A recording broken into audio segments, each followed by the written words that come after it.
Iran akhirnya benar-benar mewujudkan ancamannya untuk menyerang Israel. Tidak tanggung-tanggung, ratusan drone dan rudal diluncurkan untuk membardir Israel. Militer Israel mengklaim sebagian besar drone dan rudal Iran berhasil dicegat.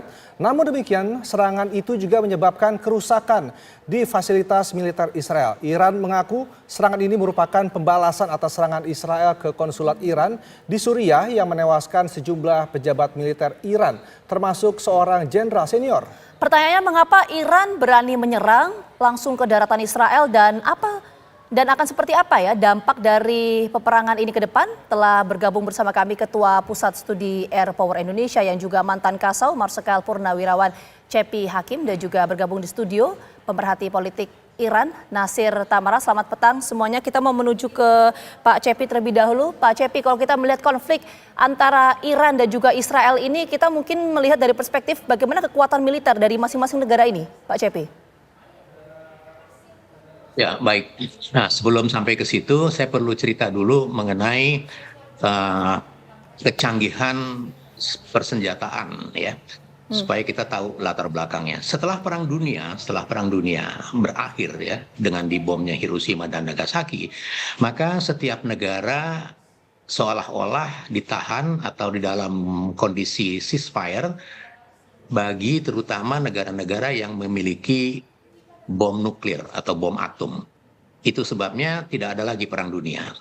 Kalau terjadi itu konflik-konflik internal, ya perang-perang kecil-kecilan yang di dalam konspirasi teori. Saya nggak mau mendalami konspirasi teori karena tidak ada data dan fakta yang bisa dijadikan rujukan.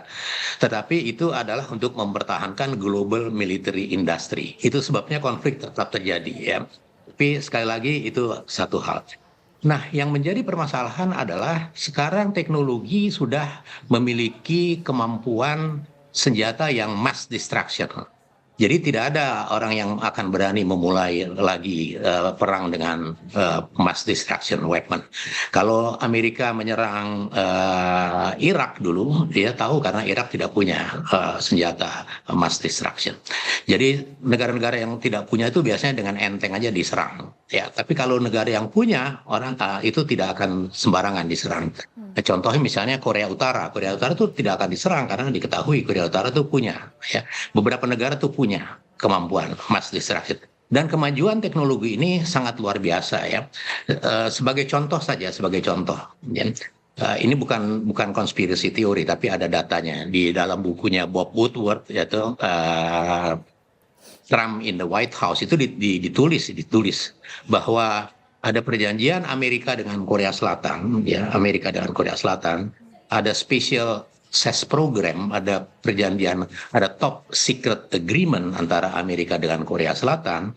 Mengapa? Karena Korea Utara sudah memiliki ICBM, Intercontinental Ballistic Missile, yang bisa mencapai Los Angeles dalam waktu 38 menit. Ya. Kita bisa bayangkan, ya, ICBM dengan kepala nuklir itu 38 menit dari Korea Utara ke Los Angeles. Itu sebabnya mereka harus punya kolaborasi dengan negara lain, dengan sekutunya. Selalu akan begitu. Dan Amerika mendapat bantuan dari Korea Selatan yang bisa membantu untuk mendeteksi kapan launching dari ICBM berkepala nuklir itu menuju teritori Amerika Serikat.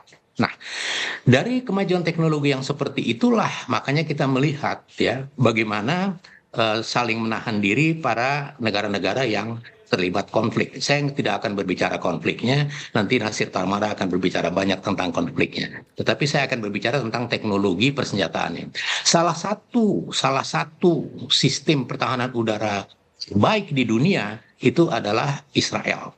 Karena dia menghadapi ancaman dari banyak negara, dan ancaman itu biasanya berupa surprise attack dari udara. Itu pasti. Dan salah satu sistem ini pernah dikembangkan oleh Ronald Reagan yang bernama Strategic Defense Initiative, yaitu pagar imajiner yang melindungi negara-negara NATO dari serangan-serangan ICBM dari Pakta Warsawa misalnya. Jadi Israel adalah one among the best, ya, air defense system. Ya, kita pernah dengar namanya Iron Dome, apalah namanya. Nah, sekarang pertanyaan, mengapa Iran menjadi berani, ya? Di samping faktor balas dendam, ya.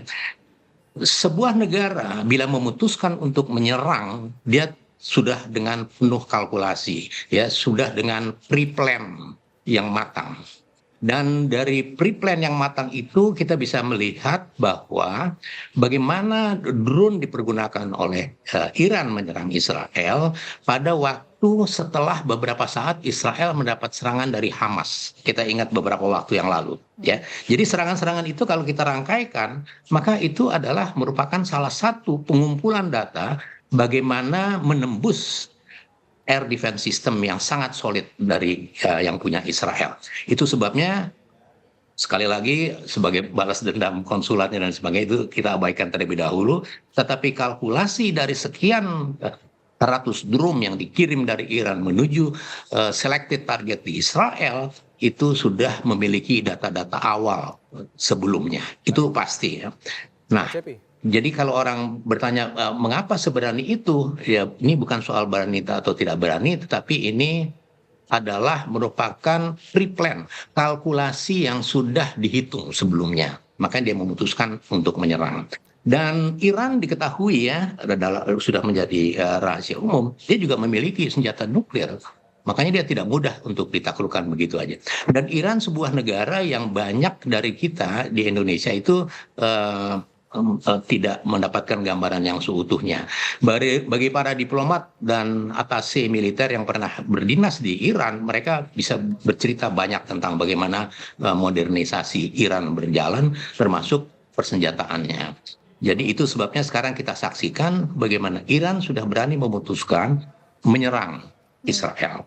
Dan teknologi persenjataan sekarang ini dalam 20 atau 30 tahun belakangan, dia sudah memasuki namanya cyber world yang ditandai dengan ciri-ciri khasnya, yaitu dengan artificial intelligence dan autonomous. Dan tidak itu saja, mereka pasti juga telah menggunakan satellite based command and control yang satellite based sifatnya. Jadi dia menyeleksi target, dia memilih target-target sasaran yang akan diserang itu tidak semata hanya dari pengintaian-pengintaian biasa, tetapi juga dari yang dikenal sekarang dengan cyber world, dunia cyber. Nah, itulah yang kita saksikan sekarang bagaimana perang itu berlangsung. Baik, Pak Cepi, tapi seperti yang kita dijelaskan Pak Cepi bahwa ini Iran ini tidak gegabah, pasti sudah ada persiapan mengapa berani untuk menyerang Israel. Kita tanya Pak Nasir ini kalau secara geopolitik ini seperti apa sih, apa yang sebenarnya melatar belakangi serangan Iran ke Israel ini? Secara hukum, ya, ini kan bela diri. Betul. Ya kan, sesuai dengan charter PBB nomor 51 bahwa mereka yang diserang boleh menyerang balik, kan. Yang menarik buat kita di sini adalah kenapa Iran berani, ya kan? Dia itu sebuah negara menjadi republik sesudah revolusi. Waktu itu pemimpinnya namanya Imam Khomeini, Ayatollah Khomeini, berhasil memimpin gerakan rakyat untuk melawan Shah Iran dengan Perdana Menteri yang masih berada di tempat. Shah Iran sudah melarikan diri ke Mesir. Tetapi tentara Iran di bawah Shah Iran masih utuh. Dengan seruannya itu Ayatollah Khomeini mengajarkan kebajikan, mengajarkan keberanian melawan korupsi, belajarkan keberanian untuk melawan yang salah, kayak gitu kan. Dia bilang waktu itu rejim Shah Iran ini salah dan kejam. Orang-orang Iran yang nggak sepaham dengan pemerintah, raja itu ditangkap, disiksa gitu kan. Lalu dia bilang harus ada sebuah pemerintahan yang bersih. Maka waktu itu dia bersama teman-temannya yang dulu awalnya dimulai dengan orang-orang yang sekuler, ya, yang mulai mengkritik Shah Iran. Kemudian orang-orang sekuler itu memberikan peluang kepada Ayatollah Khomeini untuk menjadi pemimpin besar revolusi itu. Ayatollah Khomeini itu diusir dari Iran. Kemudian dia mencari tempat di mana dia bisa ditampung, dan dia ditampung di Paris. Pada waktu itu saya kenal beliau, saya mewawancarai beliau. Sesudah 3 bulan di sana, dia menjadi tokoh yang mempersatukan seluruh oposisi. Lalu dia bilang, kita akan pulang ke Iran. Saya akan memimpin revolusi. Kita akan menyewa pesawat terbang. Ya. Siapa yang akan ikut, saya undang. Kebetulan saya ditugaskan oleh koran saya, Sinar Harapan waktu itu, untuk ikut serta di situ. Dan saya melihat bahwa keberanian orang Iran itu luar biasa. Oke. Dan itu faktor yang harus diperhitungkan. Senjata memang suatu hal, tapi juga orang Iran mempunyai sebuah strategi yang hebat dalam perang Oke. ini. Itu adalah soal kenapa kemudian Iran berani kemudian menyerang Israel. Nanti kita akan coba elaborasi lebih lanjut, tapi kita jeda dulu. Kami kembali hadir saat lagi untuk Anda. Kembali lagi di Kabar Petang, bisa kami ajak Anda untuk mengetahui bagaimana kondisi terkini di Iran. Sudah terhubung dengan warga negara Indonesia yang berada di Iran, dengan Bapak Said Idrus Al-Hamid. Assalamualaikum, selamat petang Pak Idrus. Waalaikumsalam. Alhamdulillah sehat. Gimana kabarnya Pak Indra, Bu Gina? Baik. Pak Idrus, bisa dijelaskan saat ini seperti apa kondisi di Iran ini pasca Iran yang melakukan penyerangan ke Israel? Sekarang saat ini saya berada di kota Qum, kurang lebih jaraknya 120 kilometer dari kota Tehran atau dari ibu kota Iran, Tehran. Sampai sekarang ini dari pagi tadi kita istilahnya mulai aktivitas sampai sekarang ini keadaan sangat biasa, masyarakat masih tetap dengan aktivitasnya, warung-warung juga masih buka, masyarakat juga masih berjalan dengan biasanya. Sekolah pun tidak ada yang libur. Saya tadi pagi juga masih sempat nganter anak-anak saya masuk ke sekolah. Gitu, Pak. Oke, artinya pasca Iran ini kemudian menyerang Israel, kondisi di sana kondusif, tidak ada serangan balik dari Israel dan lain sebagainya ya? Kita ingin konfirmasi soal itu, Ya, Pak Idrus. kondusif dan tidak ada serangan balik sampai sekarang. Baik, Pak Idrus, ini sebenarnya dengan serangan yang dilakukan semalam ini, para penduduk ini khawatir nggak sih Pak? Kalau saya bilang sih penduduk sama sekali tidak khawatir, malah penduduk Iran ya mayoritasnya itu mendukung apa yang dilakukan oleh pemerintah Iran, terutama IRGC, pasukan Garda Revolusi Islam Iran. Kita lihat dari tadi malam, kurang lebih pagi jam 1 itu masyarakat mulai keluar rumah dan mengadakan konvoi menyemangati pemerintah Iran atau IRGC Iran dalam melakukan serangan ke Israel. Oke, itu dari perspektif warganya. Tapi kalau perspektif dari media-media internal di Iran seperti apa merespon dari apa yang dilakukan oleh Iran terhadap Israel ini, Pak Idrus? Sama media lokal di Iran juga, media internal di Iran juga semuanya mendukung apa yang dilakukan oleh pemerintah Iran. Oke. Karena apa yang dilakukan oleh pemerintah Iran, IRGC itu sudah diumumkan sebelumnya, 1 hari sebelumnya kepada masyarakat Iran. Gitu. Oke, baik. Terima kasih Bahkan banyak. sudah disinggung sebelumnya pada saat khutbah Idul Fitri oleh pemimpin tertinggi Islam Iran, Said Ali Khamenei. Baik. Jadi masyarakat sudah mengetahui tentang hal. Ya, artinya situasi di Iran ini kondusif ya, saat ini tidak ada kekhawatiran dari Kondusif, warga, bahkan kondusif. Tidak warga ada juga mendukung kekhawatiran. ya apa yang dilakukan oleh Iran terhadap Israel. Terima Warga kasih juga banyak mendukung. Pak Idrus Iya, atas waktunya. sama-sama. Baik, terima kasih Pak Idrus. Siap, sama-sama Bu. Oke, kita langsung menuju ke Pak Cepi lagi. Pak Cepi, kok tadi kan Pak Cepi sempat menyampaikan ya bahwa kekuatan negara untuk bisa melawan atau berperang ini adalah soal alutsista dan lain sebagainya. Termasuk tadi yang disampaikan oleh Pak Cepi, Iran memiliki senjata nuklir. Nah, dengan kondisi seperti ini, apakah eskalasinya akan terus meningkat konflik antar kedua negara ini atau seperti apa menurut Pak Cepi?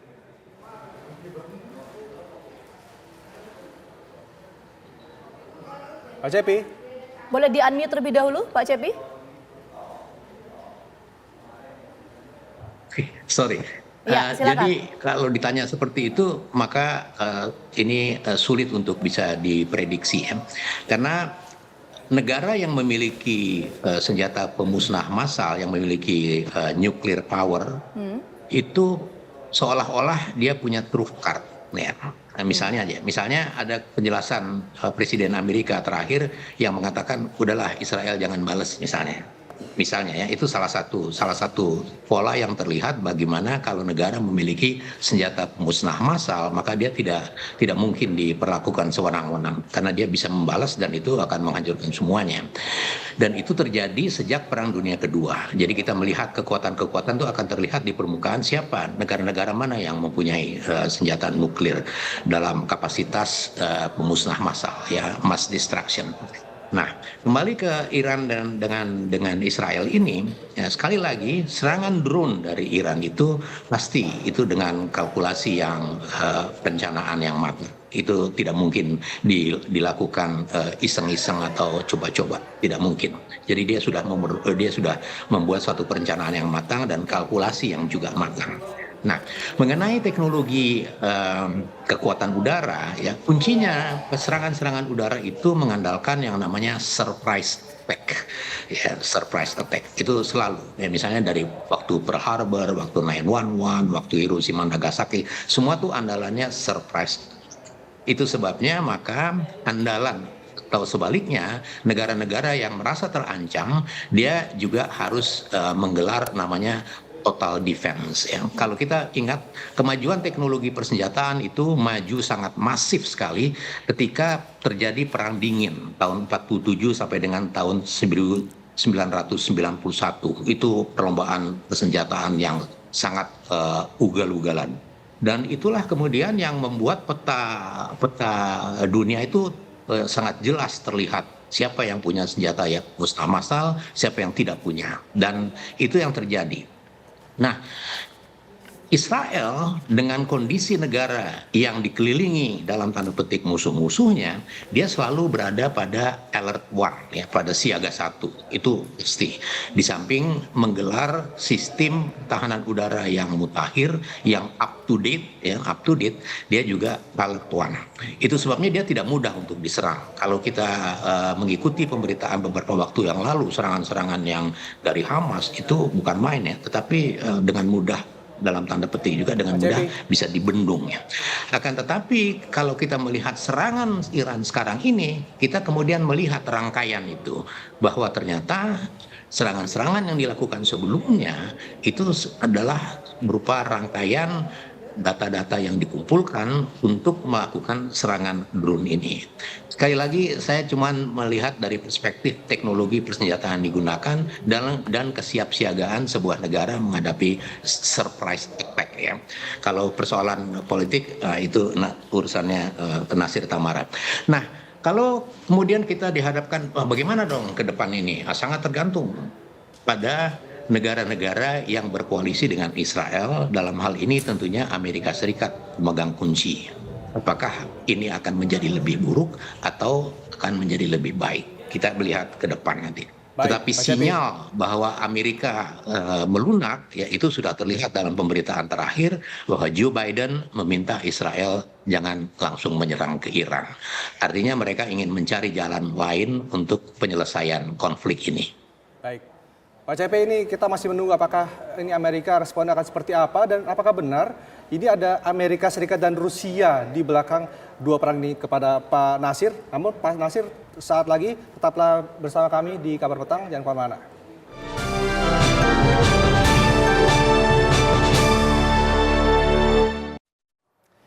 Kembali lagi di Kabar Petang, pemirsa. Tadi kita sudah mendengar bagaimana penjelasan mengenai dari Pak Caki Hakim mengenai kekuatan militer dari Iran dan juga Israel yang berani memulai perangan ini. Dan kita katakan ke Pak Nasir ini melihat dari serangan yang sudah dilakukan, ini apakah benar? Ini ada negara-negara kuat di belakang serangan dari Iran maupun juga Israel ini? Saya rasa jawabannya adalah bahwa Iran mempunyai sebuah strategi yang hebat. Pertama, dia berhasil menggalang sahabat-sahabatnya di wilayah itu. Timur Tengah, di Timur Tengah. Karena ada 4 negara yang dari mana dilancarkan drone sama juga misil nanti.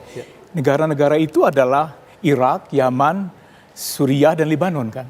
Ditambah dengan itu berhasil menggalang negara-negara yang berdekatan secara geografis dengan Israel, itu kekuatan.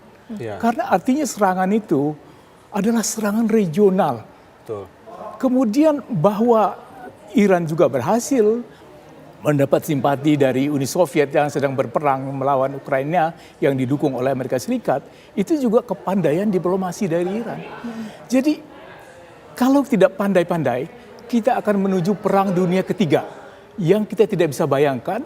Karena apa? Terjadi sekarang itu penggandaan dan begitu banyak senjata nuklir yang dimiliki oleh banyak negara. Oke, potensi perang dunia ketiga itu besar kalau besar Pak Nasir sekali. melihat. Kalau salah aja, hilap aja ya, dipencet knop untuk meluncurkan nuklir itu, hancur lah. Oke. Nah, berarti pemantiknya nih apa kira-kira yang akan memunculkan perang dunia ketiga dari serangan yang ini? Kalau misalnya kepentingan nasional dari superpower itu, dalam hal ini Amerika Serikat dan Rusia, itu terganggu. Tapi juga Cina.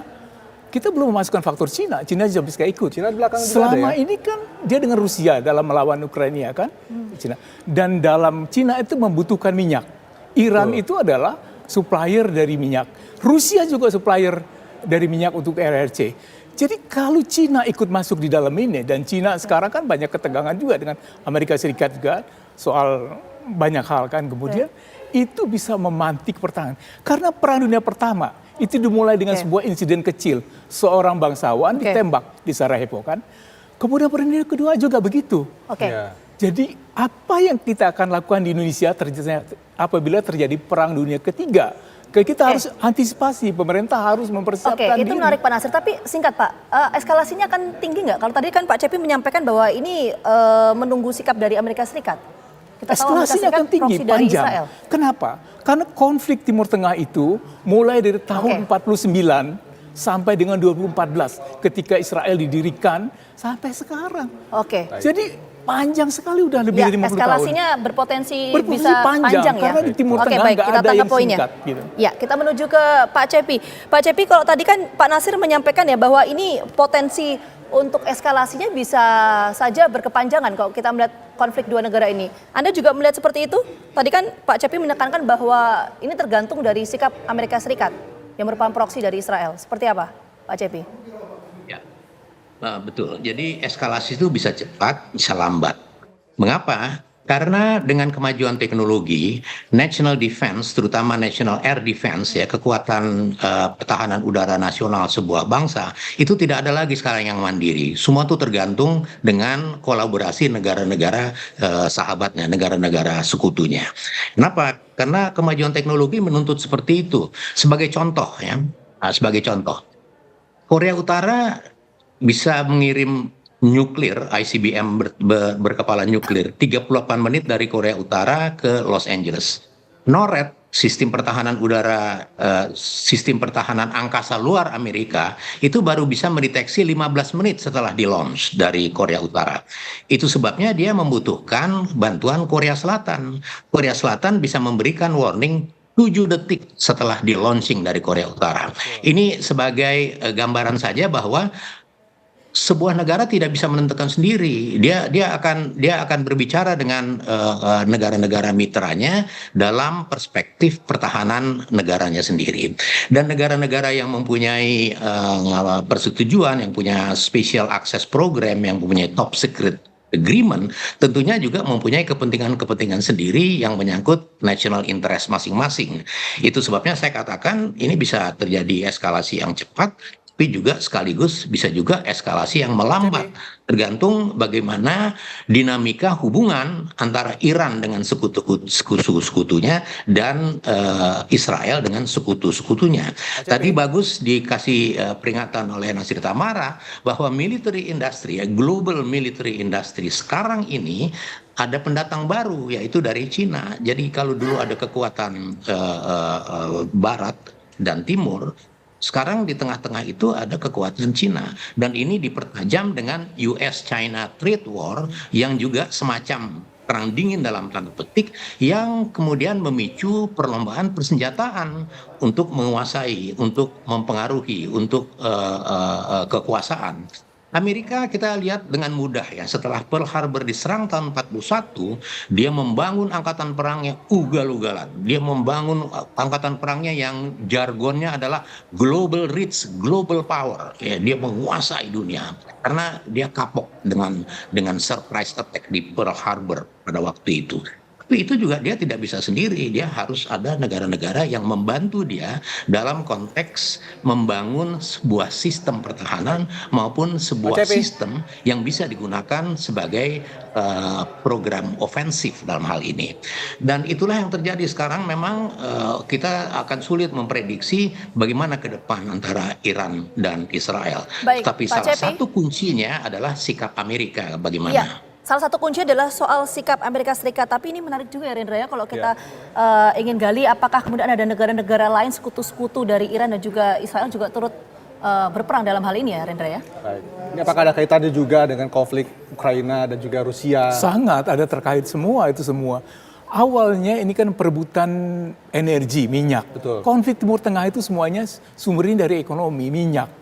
Jadi revolusi Iran dibawa oleh Khomeini itu karena revolusi supaya energi milik negara itu dikuasai oleh negara, bukan dikuasai oleh negara-negara pada waktu disebut imperialis waktu itu kan.